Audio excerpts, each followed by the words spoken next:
Hello students, jealous academy के YouTube channel पे मैं नादिया आप सभी का बहुत बहुत स्वागत करती हूँ।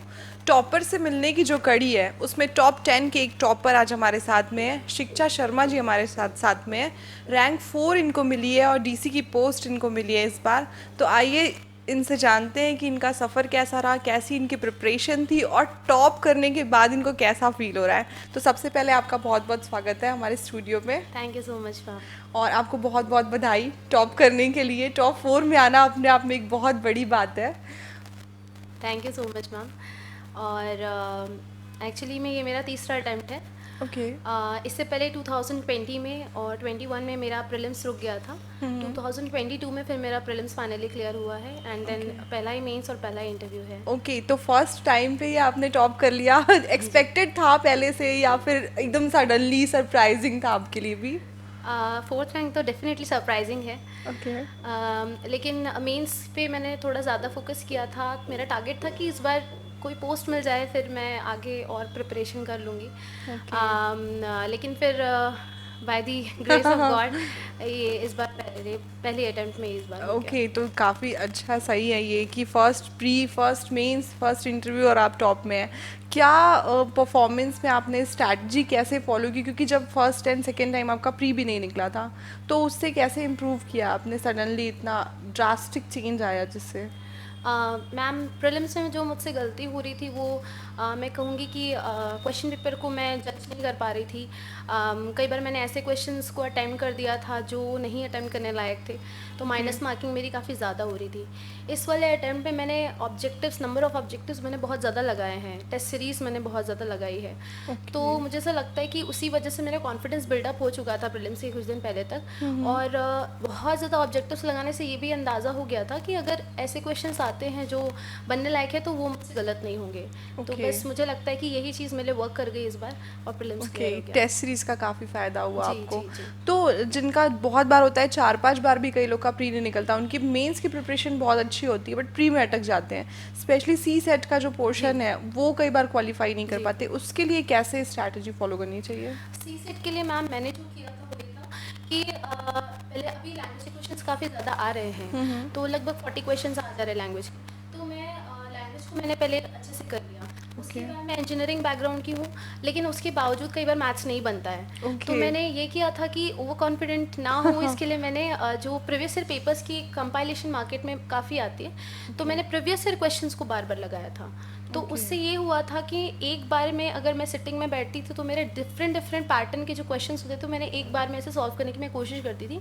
तो यही जो टाइमर सेट कर करके प्रैक्टिस करने का जो अप्रोच रहा है, शायद इस वजह से मेरा सी सेट तो कभी नहीं रुका है ओके। तीनों अटेम्प्ट्स में। हाँ, ओके। तो ओके, ये ओवर कॉन्फिडेंट नहीं होना है, क्योंकि बिल्कुल मैथ्स बिल्कुल। मोस्टली जो इंजीनियरिंग बैकग्राउंड जी वाले होते हैं उनको लगता है मैथ्स तो जी इजी जी है, बन जाएगा। जी। लेकिन प्रैक्टिस ज़रूरी है, बहुत ज़रूरी कंटिन्यू। है प्रैक्टिस, मैथ्स की प्रैक्टिस। चाहे आप मैथ्स बैकग्राउंड के हो या ना हो, आपको मैथ्स प्रैक्टिस करना बहुत ज़रूरी है। ओके, आपने टाइमिंग की बात की, तो जैसा सब सुनते हैं कि टॉपर्स जो होते हैं 15 आवर्स पढ़ते हैं, 16 आवर्स पढ़ते हैं, तो आपने कितने घंटे पढ़ाई किया, ऐसा नहीं, कुछ ये फॉलो किया था? 15 आवर्स वाली चीज़ तो मुझे प्रैक्टिकली थोड़ी सी डिफ़िकल्ट लगती है। ओके। हाँ, लेकिन मेरे मॉर्निंग में पढ़ने की आदत थी, तो मॉर्निंग में कोई बहुत ज़्यादा काम होता भी नहीं है लोगों को।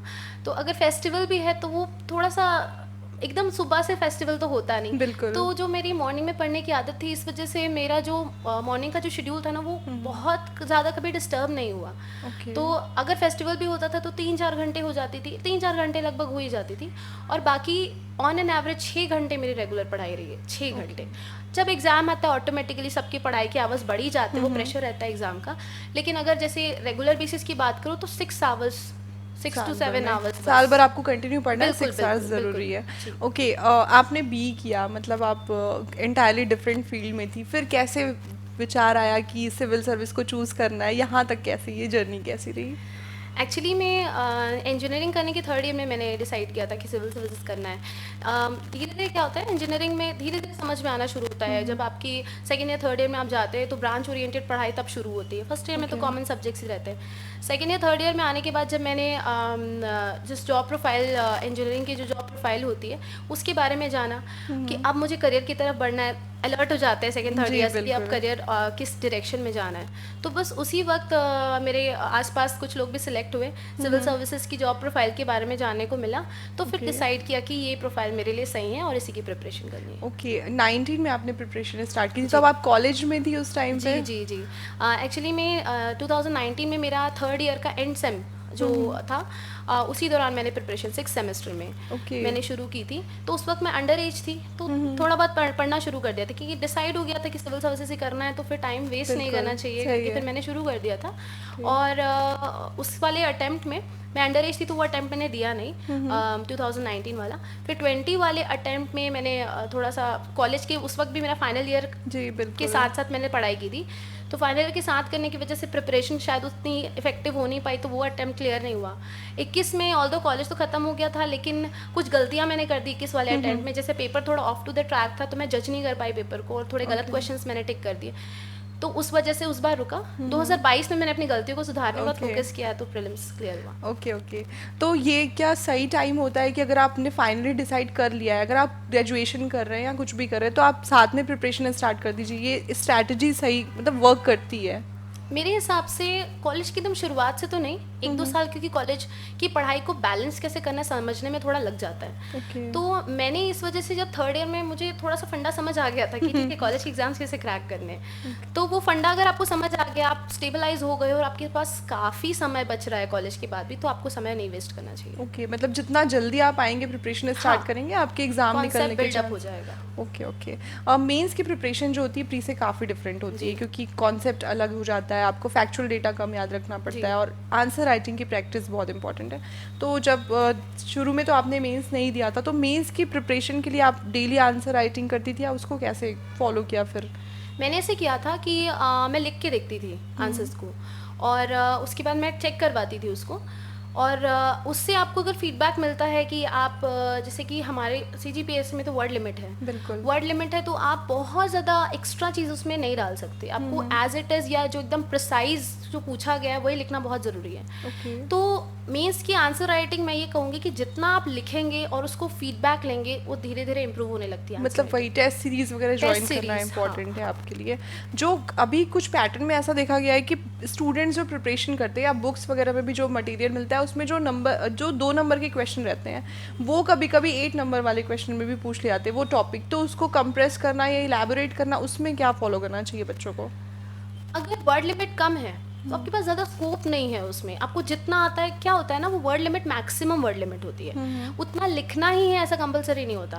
तो ओके, आपको उसमें जितना आंसर मालूम है और जितना सफिशिएंट है, उतना लिख के आप आगे बढ़ सकते हैं। ओके। मेंस के जो 7 पेपर्स हैं, उसमें आपको क्या लगता है कौन सा पेपर स्कोरिंग है, जिसमें अच्छे मार्क्स स्कोर करके मेंस के अपने नंबर बढ़ाए जा सकते हैं? मेरे लिए तो सेकंड पेपर स्कोरिंग साबित हुआ है, और मैंने वैसा ही प्रेडिक्ट भी किया था कि सेकंड पेपर में मैं अच्छा कर सकती हूँ। तो सेकंड पेपर में आपको मेरे ख्याल से एक एस्पायरेंट को सेकंड पेपर अपना इम्प्रूव करना चाहिए। ऐसे वाला पेपर केवल एक ऐसे है जो 200 नंबर का, मतलब आपको केवल ऐसे ही लिख के आना है, तो आपको 4 ऐसे लिखना है, 200 नंबर अगर आप खींच सकते हैं, जितना हो सके उसको अच्छा करने की कोशिश कीजिए। ओके, दूसरा मैं ये बोलती हूँ कि हिंदी जो है, एक तो 100 मार्क्स का है, दूसरा हिंदी मीडियम के बच्चे उसमें काफ़ी अच्छा स्कोर कर लेते हैं, तो लैंग्वेज वाला पेपर आप टारगेट कर सकते हैं। अगर कोई साइंस बैकग्राउंड का है तो फोर्थ पेपर, जैसे मैंने भी फोर्थ पेपर टारगेट किया था कि मुझे मैथ्स सही से चलाना है अपना, साइंस मुझे अच्छा रखना है, तो वो फोर्थ पेपर एक अच्छा हो सकता है। उसके बाद थर्ड और फिफ्थ पेपर से मुझे बहुत ज़्यादा उम्मीदें थी नहीं, और सेवन्थ पेपर से मुझे बहुत ज़्यादा उम्मीदें बिल्कुल नहीं थी। ओके। ठीक है कि जितना मैं बहुत मैक्सिमम कर डिफरेंट सकूं, है ये paper different of actually. The track, तो वो मैंने बहुत ज़्यादा उससे एक्सपेक्टेशन नहीं की थी 7 पेपर से। हाँ, 6th पेपर जो है वो जैसा लिखा होता है टॉपिक पेपर, उसका पैटर्न काफ़ी इजी है, मतलब जो लिखा होता है बस वही आता वही है उसमें। पूछना है। ओके, तो 6th पेपर को थोड़ा प्रिसाइजली लिखने की प्रैक्टिस करेंगे तो वो भी स्कोरिंग हो सकता है। Okay, okay. ऐसे जैसे हम साल भर नहीं लिखते, बच्चे जो होते हैं वो साल भर प्रैक्टिस नहीं करते, क्योंकि कई बार डायरेक्ट टॉपिक नहीं आते। नेशनल का खास करके अलग अलग तरीके से पूछा जा रहा है अभी ना, सीजी का जो ऐसे है वो तो प्रेडिक्टेड रहता है कि हाँ अगर ये टॉपिक चल रहा है तो ये आ जाएगा। ऐसे की प्रैक्टिस कैसे करनी चाहिए बच्चों को? ऐसे की प्रैक्टिस के लिए मैं ये कहूँगी कि पहले तो कंटेंट कलेक्ट कर लीजिए कि ऐसे में मैं क्या क्या, जैसे मैंने सिनॉप्सिस बना के रखी है ऐसे की, ओके, कि अगर ये टॉपिक में ऐसे आता तो ये सिनॉप्सिस, मतलब ये पॉइंट्स में फैक्ट्स उसमें ऐड करूँगी। दूसरी चीज़ ये, हर एक ऐसे का अच्छा सा इंट्रो, कोई कोटेशन हो गया या कई लोग स्टोरी से शुरू करते हैं, तो उसकी प्रैक्टिस थोड़ी कर लीजिए। क्रिएटिविटी चाहिए। हाँ बिल्कुल, क्रिएटिविटी में ही उसमें नंबर मिलता है एक्चुअली। ओके। तो अगर आप ऐसा कुछ एक्स्ट्रा कर सकते हैं कि इंट्रोडक्शन को थोड़ा सा इफेक्टिव बना सकते हैं, कंक्लूजन अगर आप थोड़ा फ्यूचरिस्टिक दे सकते हैं, थोड़ा अच्छा अगर वे फॉरवर्ड आपके दिमाग में कुछ है वो अगर आप सजेस्ट करना चाहते हैं, तो इनमें थोड़ा फोकस करिए और फिर उनको लिखने की कोशिश कीजिए। ओके। तो ऐसे ऐसे की प्रिपरेशन की जा सकती है। ओके। जो फर्स्ट टाइम मेंस देते हैं उनके सामने एक बहुत बड़ी प्रॉब्लम होती है रिवीजन करने की, क्योंकि टाइम बहुत कम रहता है, एक दिन में 2 पेपर है, तो उन उसको रिवीजन की स्ट्रैटेजी कैसे फॉलो करनी चाहिए स्टूडेंट्स को? रिवीजन के लिए मैं यही कहूँगी कि जितना आपका नोट्स कम होगा, जितना आप कंपैक्ट करके रखेंगे, उतना आसानी से रिवीजन होता है। Okay. मैंने ये किया, जैसे मेरे नोट्स अगर ज़्यादा हैं तो मैंने उसके सिनॉप्सिस बना लिए थे, कुछ ऐसे पॉइंट्स जो 2 या 3 वर्ड से ज़्यादा नहीं होते थे, ऐसे पॉइंट्स ऊपर बुक के ऊपर लिख लिया कि एक पेज में मुझे केवल वो बुक के ऊपर जब मैंने 3-4 वर्ड्स लिखे बस उसी को देख के पेज पलट लूँ। ओके। तो कुछ इस तरीके की मेरी स्ट्रैटेजी थी। कई लोग ये करते पूरी एक कॉपी सिनॉप्सिस की बनाते हैं, वो भी वर्क करता है। तो मैंने ये किया था कि मैं जिस बुक से या जिस भी मेरा नोट्स वाली जो भी कॉपी है उसके ऊपर मैं वो 3-4 वर्ड्स लिख के रखती थी, बस उसको पढ़ के फिर मैं आगे तो बढ़ उससे आपको याद आ जाता था कि ये इससे बिल्कुल, रिलेटेड है, बिल्कुल, कंटेंट है। 4 डेज में जैसे जो गैप्स रहते हैं 1-2 पेपर के बीच में, तो उस गैप को कैसे यूज़ करना चाहिए? मैंने तो यही किया था कि जैसे कि 4 दिन का एग्ज़ाम है और हर दिन एग्ज़ाम होना है, एक दिन में 2 पेपर होने हैं, तो जो सेकेंड हाफ का पेपर होता था उसके सिनॉप्सिस मेरे एकदम परफेक्ट होने चाहिए। ओके। क्योंकि सेकेंड हाफ में मुझे बिल्कुल टाइम नहीं मिलेगा रिवाइज करने का, तो मैंने उसके तो बहुत ही ध्यान से मैंने सिनॉप्सिस बनाए हुए थे कि बस मैं एक बार देखूँ और बस पेपर जाके देने में बैठूँ तो मुझे सब कुछ याद आ जाना चाहिए। तो ऐसे बैलेंस करेंगे ना कि जैसे पेपर 6 हो गया, पेपर 4 हो गया, ऐसे के लिए बहुत ज़्यादा मेहनत करने की एकदम उस वक्त रिवाइज करने का बहुत ज़्यादा ज़रूरत नहीं पड़ती है, वो आपकी क्रिएटिविटी यहाँ अप्लाई होगी। तो 4th paper 6th paper in दोनों के सिनॉप्सिस तो सबसे पहले बनने चाहिए। ओके। क्योंकि वही सेकेंड हाफ में थोड़ा चैलेंजिंग होता है। तो जब पढ़ रहे हैं तो उसके साथ साथ ये स्ट्रैटेजी फॉलो करते जाइए। हाँ, ये कर सकते हैं। मैंने बाद में किया था, मैंने प्रीलिम्स के बाद सिनॉप्सिस बनाए हैं, कई लोग पहले बना लेते हैं। तो मैंने पहले तो मैंने नोट्स को अच्छे से याद होना ज़रूरी है। नोट्स जब आपको नोट्स याद हो जाएंगे तब आप उनके प्रिसाइज सिनॉप्सिस बना पाएंगे, है ना। तो मैंने वही किया था, मैंने नोट्स पहले अच्छे से याद कर लिए थे और प्रीलिम्स के बाद फिर जब मैं रिवीजन करने बैठती थी तो मुझे मालूम होता था इस आंसर में ये वर्ड्स तो आने ही चाहिए, तो वो वर्ड्स मैं ऊपर लिख देती थी। ओके। जब प्री का पेपर होता है तो अब खुद को कॉन्फिडेंस हो जाता है कि हाँ ये पेपर निकल रहा है इस बार। जब हम मेंस की प्रिपरेशन करते हैं तो 7 पेपर्स में से सबसे पहले टफेस्ट पेपर जो हमको लगता है वो चूज़ करना चाहिए रिवाइज करने के लिए या पढ़ने के लिए, या जो ईजीएस्ट है उसको स्टार्ट करना चाहिए? अब जैसे मैंने तो पेपर 7 जो टफ लगता था उससे थोड़ा शुरू किया था, लेकिन हाँ लैंग्वेज में रूज पड़ती थी। लैंग्वेज क्योंकि एक ऐसा सब्जेक्ट है जो चैलेंजिंग भी है और स्कोरिंग भी है, तो लैंग्वेज डेली पढ़ना चाहिए। और अगर कोई ऐसे आपके टॉपिक्स हैं जिसमें आप अच्छा परफॉर्म कर सकते हैं तो उनका आपको नींद में भी अगर आपसे पूछा जाए तो वो बनने चाहिए। ओके। हाँ, तो ऐसा है। और अगर कोई चीज़ आपको टफ लगती है तो उसके बेसिक ऐसे क्वेश्चंस हैं उनको आप ऐसा रेडी कर लीजिए कि उसमें आपके मार्क्स अगर गिरने भी हो तो बहुत ज़्यादा ना गिरे। ओके। मतलब एवरेज स्कोर तो कर ही ले कम से कम उसमें। जैसे मुझे पेपर 3 थोड़ा लगता था चैलेंजिंग, तो मैंने उसको बस ऐसे प्रिपेयर किया था कि इसमें एवरेज स्कोर मेरा आ जाना चाहिए। काफ़ी लेंदी सिलेबस है तो मैंने उसके बेसिक जो है वो मैंने प्रिपेयर कर लिया था, और ऐसा था कि इसमें बहुत ज़्यादा मेरे नंबर गिरने नहीं चाहिए, एवरेज मैं स्कोर कर लूँ। ओके। तो ये मेरी स्ट्रैटेजी। ओके, ये तो मेंस की बात हो गई। लास्ट होता है इंटरव्यू हमारा, वो भी काफ़ी डिसाइडिंग फैक्टर होता है कि आपका रैंक ऊपर आएगा नीचे आएगा कहाँ पे। तो इंटरव्यू की प्रिपरेशन कैसे की, क्योंकि मेंस का जब रिजल्ट आया और इंटरव्यू में बहुत कम टाइम था इस बार, तो कैसे उसकी प्रिपरेशन रही आपकी? इस बार तो काफ़ी कम टाइम था मेंस और इंटरव्यू के बीच में, तो जितना हो सके बायोडेटा को फोकस करना चाहिए। मैंने भी वही किया था, तो मैंने अपने बायोडेटा पे ही ज़्यादा फोकस किया था। जीएस रिवाइज करने का समय नहीं होता उस वक्त। तो मेन ये है कि जो इंटरव्यूअर है वो आपसे ये एक्सपेक्ट करता है कि आपको आपकी बायोडेटा से रिलेटेड आंसर्स पता होने चाहिए। जैसे आपके नाम का मीनिंग हो गया, या आपके शहर की हिस्ट्री हो गई, या आपका ग्रेजुएशन हो गया, ठीक है। अगर आपने कोई हॉबी मेंशन की है तो उस हॉबी से रिलेटेड आपको मालूम होना चाहिए। कुछ ऐसे फैक्ट्स जो इंडिया में कुछ सिग्निफिकेंट फैक्ट्स है वो मालूम होने चाहिए। तो बस बायोडेटा को अगर आपने अच्छे से कर लिया और मॉक दिला लिए, कई लोग ऐसे होते हैं जिनको नॉलेज बहुत होता है पर इंटरव्यू में डर जाते हैं, तो उनके मार्क्स कई बार कम हो जाते हैं। तो मॉक आप जितना दिलाएंगे, मॉक दिलाने से डर हटता है, तो वो भी बहुत ज़रूरी है। ओके। आपका फर्स्ट इंटरव्यू था, तो रियल में जब आपने इंटरव्यू दिया तो वो एक्सपीरियंस शेयर करिए थोड़ा। काफ़ी अच्छा एक्सपीरियंस है। मुझे ऐसा लगता है कि तीनों स्टेजेस में सबसे ब्यूटीफुल स्टेज है इंटरव्यू। Okay. आपको कुछ ऐसे लोगों के साथ बैठ के 10-15 मिनट बातचीत करने को मिलता है और काफ़ी कंफर्टेबल इन्वायरमेंट होता है, नॉर्मल कन्वर्जेशन ही होती है। कई बार वो आपको सजेस्ट भी करने लगते हैं कि इसके आगे भी तैयारी करो और आगे तुम अच्छा कर सकते हो, तो वो काफ़ी मेरे लिए बहुत अच्छा जी, एक्सपीरियंस। आपको मिला ऐसा कोई सजेशन? हाँ, मुझे ऐसा बोला गया कि आगे you should go for UPSC, तुमको आगे और करना चाहिए, तुम्हारी एज कम है, एकेडमिक्स अच्छा है, तो तुम्हें आगे भी प्रिपेयर करना चाहिए। तो मैं इंटरव्यू देकर के जब बाहर निकली, मैं बहुत खुश थी, क्योंकि हो सकता है मैंने बहुत सारे क्वेश्चंस में सॉरी बोला होगा कि सॉरी सर मुझे अभी नहीं मालूम है, पर मैं जाके बिल्कुल, वो होता है, मिस हो जाता है कभी कभी, हाँ। आता भी होता है तो लेकिन लास्ट में जो वो मुझसे बातचीत हुई मुझे काफ़ी अच्छी लगी। ओके। तो मैं काफ़ी खुश थी इंटरव्यू के बाद। तो आपको उम्मीद थी टॉप 4 में आएंगी? अब ऐसी टॉप उम्मीद 10 तो मुझे में? लगता है किसी को भी नहीं होती। मेरे पापा भी कहते थे ना कि बेटा तू, वो मजाक में मुझसे कहते थे कि टॉप 5 में आ जाना, तो मैं बोलती थी पापा टॉप 5 बहुत डिफिकल्ट होता है, पता नहीं। तो 4 में आई तो पापा बोलते तू मेरी वजह से भी पास, मेरे मतलब मेरे तरफ से भी तू पास हो गई। ओके तो ओके। ऐसा फिर जब expectation नहीं। रिजल्ट आया तो वो टाइम कैसा रहा आपका, वो एक्सपीरियंस? मतलब आप काइंड ऑफ सेलिब्रिटी हो जाते हैं जो टॉपर्स होते हैं वो स्टूडेंट्स के बीच में, तो वो कैसा फील हुआ आपको उस टाइम पे? इंटरव्यू का जो दिन था वो एक्चुअली मेरी पूरी फैमिली के लिए वो मतलब बहुत यादगार दिन है। ओके। सुबह से एक्चुअली मुझे तो पता था कि 7 बजे के Result, बाद रिजल्ट आएगा, लेकिन मेरी फैमिली को ऐसा लग रहा था कि दिन में कभी भी आ सकता है रिजल्ट, तो सब Okay. पूरे दिन लगे हुए थे कि रिजल्ट आने वाला है। Okay. और रिजल्ट आया भी, तो मेरी तबीयत एक्चुअली थोड़ी ख़राब थी उस वक्त, तो मैं बहुत ज़्यादा, मुझे नींद आ रही थी कि चलो अब सो जाते हैं, क्योंकि 10 बजे तक काफी रिजल्ट लेट हो नहीं गया आएगा, था काफ़ी इस लेट बार। हो गया था। तो मैं थोड़ा सा वॉक कर रही थी अपने टेरेस पे और अचानक से फिर फ़ोन आने शुरू हो गए। ओके। तो मुझे लगा कि शायद रिजल्ट आ गया है, लेकिन मैंने डिसाइड किया था कि जब तक खुद का रिजल्ट नहीं देखूंगी मैं कॉल नहीं उठाऊंगी। Okay. तो फिर मैंने भगवान के पास जा कर के छोटा सा मंदिर है हमारे घर में, वहाँ पे जा कर के फिर भगवान का नाम लिया और रिजल्ट देखा, तो मेरे हाथ में पहले सिलेक्शन लिस्ट आ गई। तो सिलेक्शन लिस्ट में क्या है, इस बार बड़ा कोइंसिडेंस है, सबके शुरू के नाम एस एस से ही नाम है, शुरू के Yes, 4। yes. तो एस एस से नाम है, तो मैं रीड कर रही थी, उसके बाद 4th नंबर पे शिक्षा शर्मा एंड डीसी लिखा हुआ है। Okay. पहले तो बिलीव नहीं हुआ, उसके बाद फिर जब देखा मैंने, जैसे नेट ऑन था मेरा, तो स्टेटस डलने लगा कांग्रेचुलेशन डीसी, तो फिर लगा कि शायद Okay. ट्रू है। तो फिर उस वक्त से फिर जो सेलिब्रेशन शुरू हुआ, फिर वो रात के 3 बजे तक हम सेलिब्रेट कर रहे थे। Okay, very nice. अभी आपके और क्या प्लान है आगे? मतलब डीसी की पोस्ट काफ़ी जिम्मेदारी वाली जी। होती है, तो आपको शुरू से था कि मुझे डीसी बनना है? अगर मान लीजिए यहाँ इस बार आपका कोई और रैंक आता या डीएसपी या कोई और पोस्ट मिलती, तो फिर आप और फर्दर प्रिपरेशन बिल्कुल, करते? मैं इसके आगे और फर्दर प्रिपरेशन करती, और अभी भी ऐसा है कि जितना आगे मैं कर सकती हूँ मैं पूरी कोशिश करूँगी।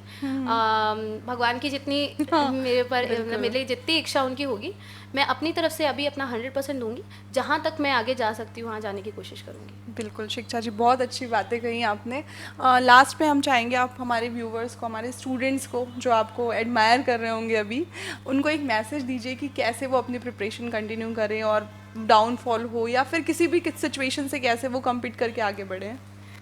मैं तो ये मैसेज देना चाहूँगी कि ये प्रॉब्लम हर एस्पायरेंट फील करता है कि डीमोटिवेशन होता है, हर 10-15 दिन में लगता है कि इस सर्विस के लिए मैं हूँ या नहीं, या ये एग्ज़ाम मुझसे निकलेगा या नहीं।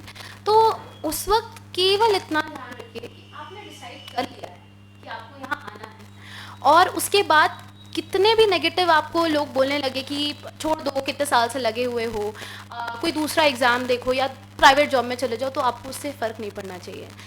डीमोटिवेशन होता है, मुझे भी 2021 में दोबारा जब मेरा प्रीलिम्स नहीं निकला तो I was very doubtful about my self. मैं डाउटफुल हो गई थी कि ये एग्ज़ाम के लिए मैं बनी हूँ या नहीं बनी हूँ। लेकिन अगर आप अपने पेरेंट्स से कांटेक्ट में हमेशा रहें, जैसे मेरी आदत है, मैं अपने मम्मी पापा से बहुत ज़्यादा अपनी प्रिपरेशन से रिलेटेड भी बहुत डिस्कशन करती हूँ। तो उन्होंने मुझे हमेशा मोटिवेटेड रखा। तो मैं आप लोगों से भी यही बोलूँगी कि अगर आप अपने वेल विशर्स से हमेशा कांटेक्ट में रहें, उनसे बातचीत करें, तो आपका वो डीमोटिवेशन वाला फेस काफ़ी जल्दी से इरेज आउट हो जाएगा एंड वापस आप उस जोश में आके अगेन अपनी प्रिपरेशन शुरू कर सकते हैं। तो मेरा मैसेज यही है कि हमेशा मोटिवेटेड रहने की कोशिश कीजिए। डीमोटिवेशन आता भी है तो अपने पेरेंट्स, रिलेटिव्स, फ्रेंड्स से कांटेक्ट कीजिए, उनसे बातचीत करिए और उसके बाद वापस उसी जोश से अपनी प्रिपरेशन में लगे रहिए। एक दिन ज़रूर सक्सेस मिलती है, थोड़ा लेट होता है पर सक्सेस ज़रूर मिलती है। Okay, thank you so much शिक्षा जी, आपने इतना कीमती टाइम निकाला हमारे व्यूवर्स के लिए, हमारे लिए।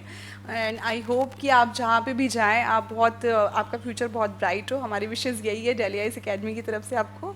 Thank you so much, thank you so much. तो ये थी शिक्षा जी हमारे साथ। नेक्स्ट वीडियो में मिलते हैं किसी और टॉपर से। Thank you so much.